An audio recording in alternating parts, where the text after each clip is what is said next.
Hello students, let us start a new chapter, chapter 4, supply. So demand and supply both are important determinant to understand price. Means which are the important factor of price, that is demand and supply. Already we have learned in detail regarding demand, and now in this chapter you are going to learn about supply. So meaning of stock and supply. There are two words. There is a very small difference between both of them, stock and supply.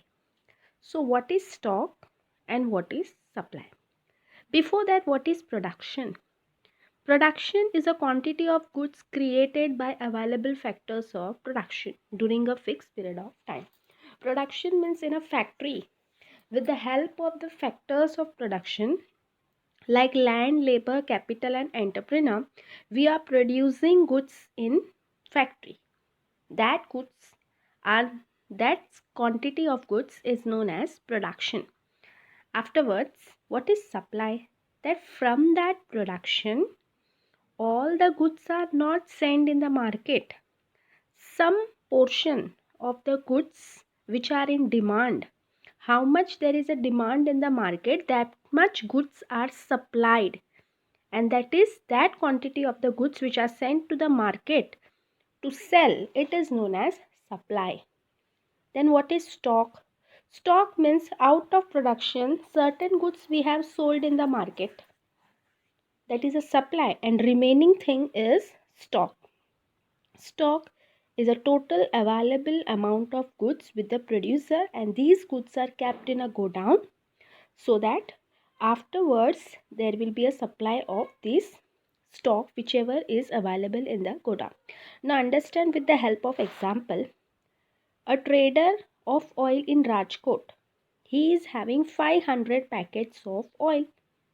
He will not sell all the 500 packets of oil. From that, he is willing to sell 300 packets of oil.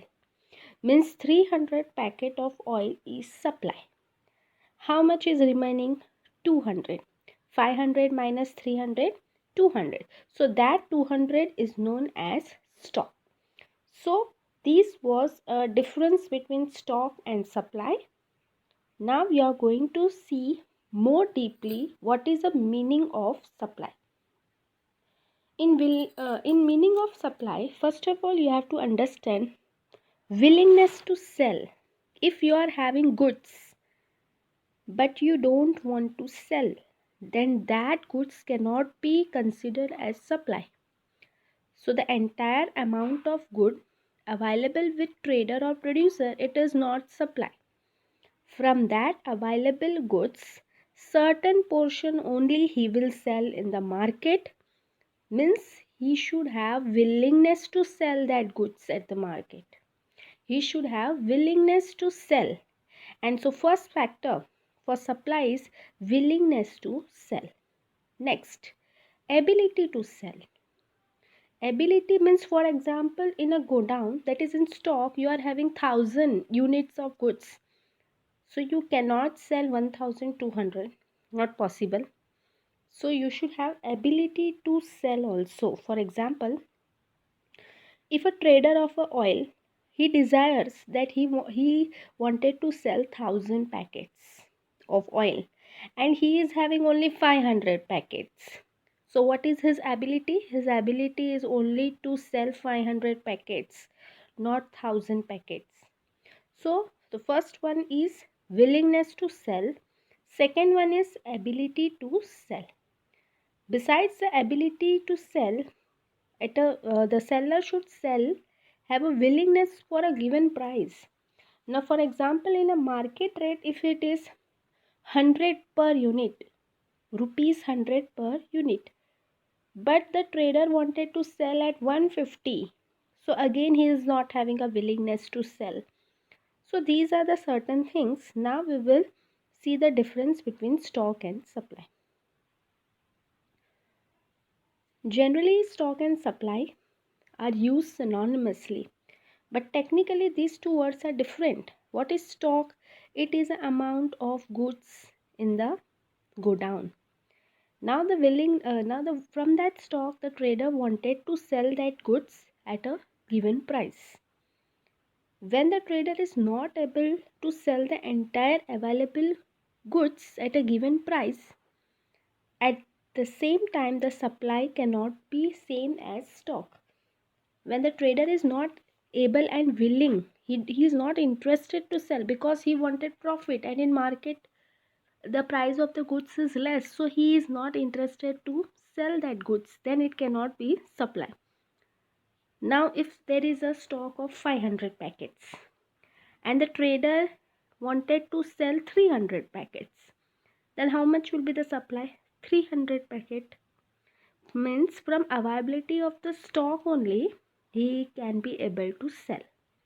He cannot sell more than the stock. What is stock? It is a total amount of product which is available for sale. Always supply is less than stock. Always supply is less than stock because from stock only he is supplying. Factors affecting supply. So first factor is price. Now if you are learning supply, so you should learn from the viewpoint of trader, businessman. If you are learning demand, so you should learn from the viewpoint of customer. Now here from the viewpoint of trader or supplier, first factor is price. Price is a very important determinant of supply. The producer sells goods for what purpose? Profit. So if in the market there is a high price, then he will supply more. If the price in the market is less, then he will supply less. So this is regarding wait. As you saw demand, if the demand of the goods, if the prices of the goods are high, then the demand is always less.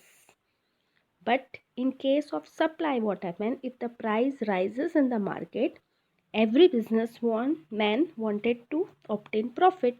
That's why how will be the supply? Supply will be also same. So in case of the demand and price, there is an inverse relationship, opposite relationship. But if we talk about supply and price, there is a positive relation. If a price rises, supply also rises. If the price reduces, supply also reduces. So first factor is price. When the price of the commodity rises, supply also increases. When the price of the commodity reduces, the supply also reduces. Second factor, cost of production. Now, as you know, factors of production, that is land, labor, capital and entrepreneur. So supply is much affected by it. Now if you talk about land, the rent is paid to the owner. If you talk about labor, wages is paid to the labor. The cost of production decreases. Now what happens? If you pay more rent, then the cost of production will increase. If you pay less rent, cost of the production, yani kharcha, that will decrease. If more rent you are paying, means the cost of production is also more. And when the cost of production decreases, profit increases. If price remains unchanged, then the seller will get greater amount. While if the cost of production rises, vice versa happens. Now see cost of production. Cost of production means CP, that is cost price also you can say. Now if you have purchased at the cost of production is high, means what happen? If your expenses are high, the profit you will get less. You will get less profit. If your cost of production is less, at less amount only you are able to produce the goods, then your profit will increase. When your profit less, when you are getting less profit, then you will supply less. When you are getting more profit, then you will supply more. Now what is the relation? If cost of production increases, profit will decrease. If cost of production decreases, profit will increase. Next, level of technology. Now, what about technology? When the state of technology advances, if there is a good technology, time is saved, effort is also saved. Means if the technology is good, you are able to produce more goods in less period of time. And if the market price does not fall, then the profit also increases. But if you are not using advanced technology, old technology, so you are able to produce less goods, and because of this you are not able to sell more. Future expectation. As a supplier, as a businessman, if you think that the prices of any goods will rise in future, so what you will do, you will not sell today, you will wait, and when the price rise, then only you will sell the goods, because you will get more profit. Other factors are certain times natural condition, political stability. If law is not according to your product, if the law bans your product, या फिर the political parties are interfering, industrial relations are not good, the owners and the labor's relation is not good, so these all factors, what happen, the supply of the commodity will decrease. Next, what is individual supply and market supply? Individual means it is related to one person, market means it is related to all. Now if you see here, this is a price, supply firm A and firm B, this is known as individual. If you talk only about firm A, this is individual supply. If you will talk only about B, that is individual supply.